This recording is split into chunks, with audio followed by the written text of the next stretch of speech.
All right, welcome back. As promised, we're going to start writing some Mongo code. I have a list of commands here that we're going to go over. There's quite a few, but it's really these bottom four that are the most important. But we need to start with some of these. So the first one is mongod, which we already ran in the last video, which starts our Mongo daemon, the Mongo process, which is going to be running in the background for the rest of this course. We just have to have this running in order to use Mongo. So again, we want this in a separate tab. And then we'll have another tab where we'll type Mongo. And this opens up the Mongo shell, which, as I mentioned in the last video, is just like the JavaScript console in the sense that we use it to debug, to test things out. Also, we use it when we're learning, like we are right now, but we won't be using it for real to interact with our database and remove things and update things. We'll be doing that in some sort of file. So the first command that we can type is help. And what help will do is just give us a list of some of the basic features of Mongo. And you'll see that it shows things like show DBs, which is the very next thing that I want to talk about. Show DBs will show database names. So if we try that right now, show DBs, we see that there's admin and local. And those are the two default databases that Mongo knows about. And the way that databases work is that we'll make a separate database for every app that we make. We don't have to, but we're going to make a database for Yelp Camp, and we'll make another database for the dog app or the friends app or whatever else that we work on. We'll have a separate database so that things are self-contained. And the way that we make another database is actually the same way that we use a database. It's this use command. And it looks like this, use, and then the name of the database. And if it exists, then it will automatically use it. And if it doesn't exist, it will make the database and then use it. So we'll make a new one here just called demo, use demo, which doesn't exist, but then it tells us switched to db demo, and then I can also run show dbs, and we don't see demo yet because it's empty, but as soon as we add something in, we'll see demo here as well. And the way that we add things in is by creating collections. So for this demo, we'll be using dogs. So we're going to have a collection of dogs, and each dog can have things like a name, or an age, or a breed. But remember that this is Mongo, it's NoSQL, it's non-relational, so it's flexible. So we can have a dog that only has a name, and some dogs will have all of these, and then another dog might just be totally empty, and instead it might just have is dog to be true. So we're totally flexible here, but we need to group things together into a collection, and that collection will be dogs. And the way that we create a new collection, just like with use, we don't have to declare the collection ahead of time and then add to it. We can just go ahead and insert immediately. So we're going to add a single dog into our database, and that looks like this, db.dogs.insert. And then we pass in the data that we want to insert. And before I do that, let's analyze this.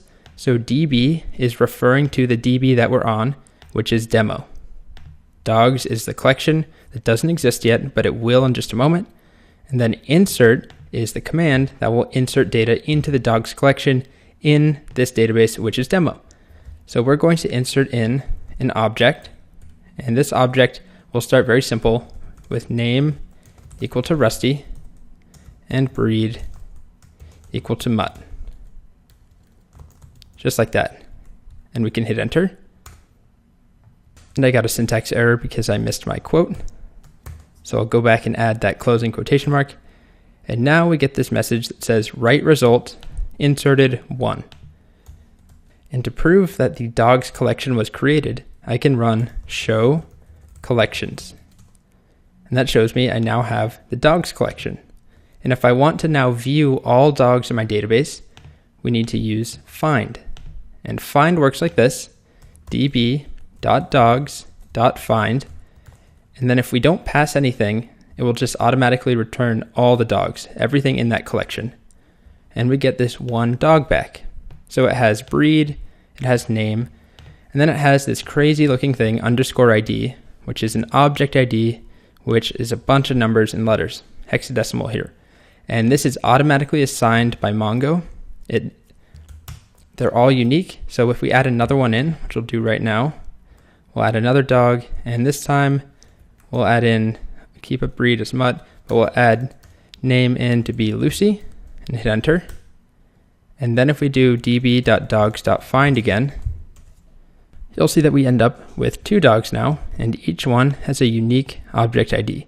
So they look very similar, and they are the same up until this very last digit where they change.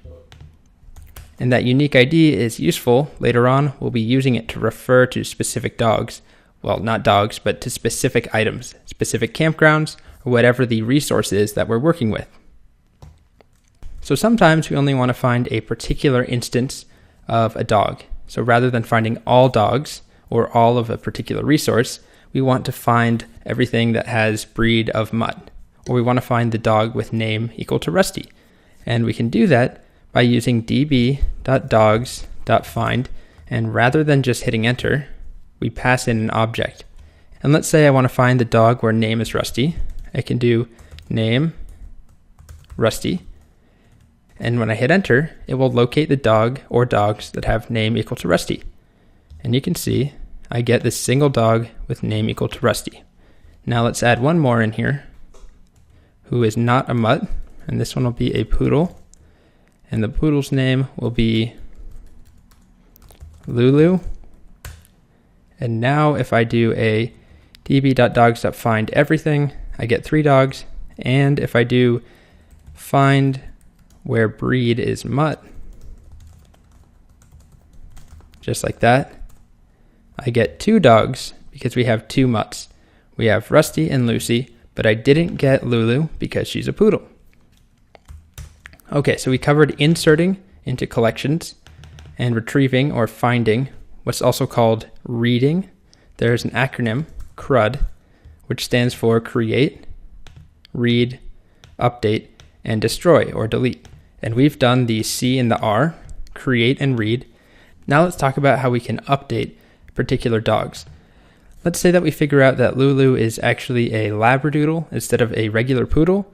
What we can do is update the value of breed on Lulu by using MongoDB's update. So that looks like db.dogs.update. And update takes 2 different things. The first one is something to select by, and we want to select where name is Lulu, or we could have selected where breed is poodle, or where ID is this giant thing, but I'll do select where name is Lulu, and then we can go and update it so that we set breed to be Labradoodle. I hope that's how you spell it, and we can hit enter. And if we now look at all the dogs, or just Lulu, you'll see that we updated Lulu, except for one small issue, which is that we totally overrode Lulu's name. What we did was we found all dogs where name is Lulu, and then we updated her so that all she has is breed of Labradoodle. To prevent that from happening, if we only wanted to update the breed while preserving the original name, there's a slight alteration to our update that we can make. So this time, let's just abandon Lulu. Unfortunately, she's a lost cause. So let's suppose I wanted to change Rusty. I want to change his name to be Tater, but I also want to add in a new property, which we'll call isCute, which will be set to be true. So I need to run db.dogs.update, and then I first need to give the update something to select by. So update dogs where name is Rusty. And then the second thing is another object. And in that object, we provide how we want it to be updated. And we don't want it to overwrite everything. So instead, what we'll do is use $set, and then set that to be another object. And in that object, we're going to change name to be Tater, comma, and we'll add in isCool or cute. Both of those are true, but isCute to be true. Okay, so what we've done, updated the dogs where name is Rusty. There's only one right here.